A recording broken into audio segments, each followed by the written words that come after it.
Nagmadali akong maghanda para umalis dahil hindi ko matanggal sa aking isipan ang pangyayaring iyon.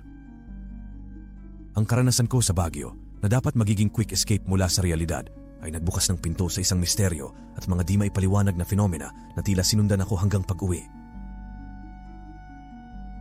Dahil hindi rin ako masyadong nakapagpahinga ay nakatulog ako sa bus. Habang nasa biyahe, naalimpungatan ako ng tila may bumulong sa aking kanang tenga. Sa pag-aakalang may uupo, lumingon ako ngunit laking gulat ko nang makita kong muli ang babae. Nakatayo siya sa aisle at nakatingin sa akin. Napapikit ako sa takot at pagkabigla. Nang idilat ko muli ang aking mata, napanatag ako dahil wala siya. Naisip kong imahinasyon ko lamang ito, ngunit paglingon ko sa aking kaliwa, napasigaw ako at mabilis na napatayo dahil nakaupo siya sa tabi ko.